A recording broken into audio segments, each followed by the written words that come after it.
যখন আমাদের loose motion হয়, বমি হয়, জল খেতে ভুলে যায়, জল খাওয়া কম হয়ে যায়, শরীর দিয়ে অতিরিক্ত ঘাম বেরোয় এবং লিভার, হার্ট, কিডনির প্রবলেম হয়,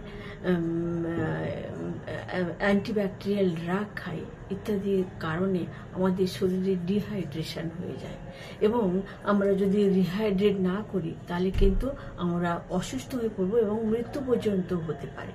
তাহলে এই কি এটা জল, যেটা কোষের মধ্যে থাকে, কোষের 60% হচ্ছে এই ইলেকট্রোলাইট জল এবং 40% অন্যান্য পদার্থ দিয়ে তৈরি।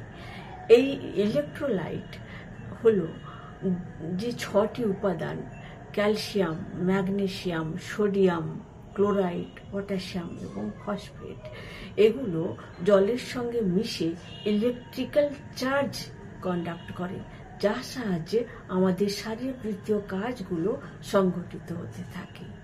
তাহলে এই গুলোর কোনো একটা যদি অভাব ঘটে বা এগুলোর মধ্যে যদি ভারসাম্য, ব্যালেন্স না থাকে তাহলে কিন্তু আমাদের শরীর বিপর্যয়ের মধ্যে পড়বে। আসলে আমরা জেনে নিই কি কি অসুবিধে হতে পারে প্রাথমিকভাবে এই ইলেকট্রোলাইটের ভারসাম্যের অভাবে। প্রথম কথা হচ্ছে আমাদের শরীর ডিহাইড্রেট হয়ে যাবে, আমাদের শরীরের কাজকর্মগুলো ঠিক করে হবে না। তাহলে আমাদের প্রাথমিকভাবে বলতে পারি যে ডিহাইড্রেশন হয়ে যায়, তার মানে আমাদের শরীরে তরলের ভারসাম্য বিঘ্নিত হয়। আর কি হয় যে এই যে ক্লোরাইড, আমরা বলি যে নুন খেতে, নুন কিন্তু অত্যন্ত গুরুত্বপূর্ণ। সোডিয়াম এবং ক্লোরাইড দুটোই অত্যন্ত গুরুত্বপূর্ণ। আমরা নুন চিনির জল মিশিয়েও আমরা শরীরকে রিহাইড্রেট করি, কিন্তু অতিরিক্ত খাবো না।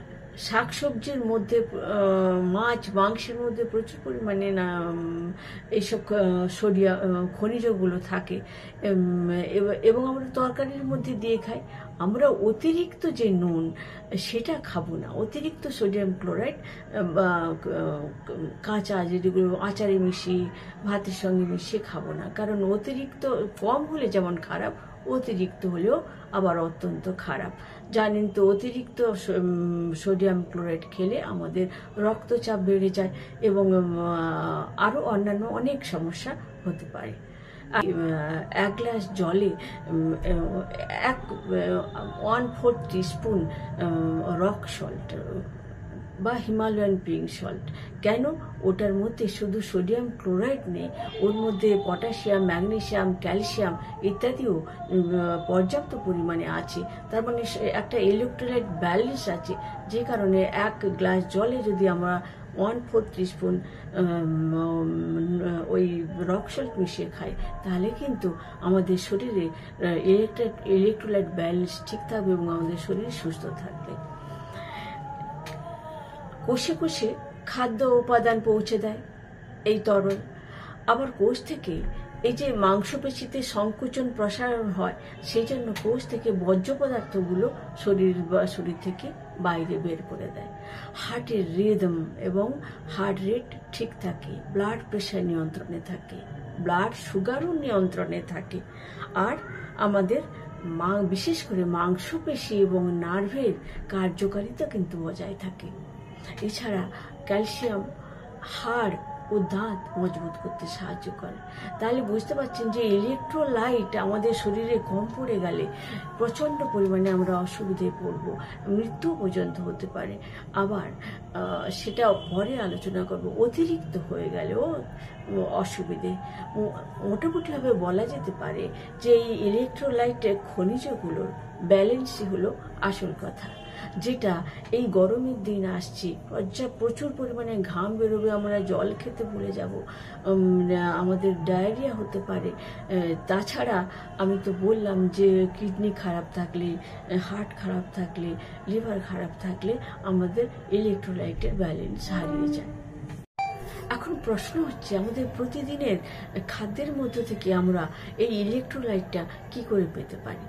আমরা শুধু জল খেলে হবে না, জলের মধ্যে সবগুলো এই ইলেকট্রোলাইট উপাদানগুলো পর্যাপ্ত ঠিকঠাক মতো থাকে না। সেই জন্য আমাদের খেতে হবে তরমুজ, খেতে হবে ডাবের জল, ঘোল, দই, প্রোবায়োটিক ফুডগুলোর মধ্যে এই সমস্ত খনিজ কিন্তু পর্যাপ্ত থাকে। আমরা কলা খাবো, আমরা তো নুন খাবো, এমনিতেই আমরা শাকসবজির মধ্যে নুন পাই এবং তরকারিতে রান্না করলে সোডিয়াম ক্লোরাইড পেয়ে যাব।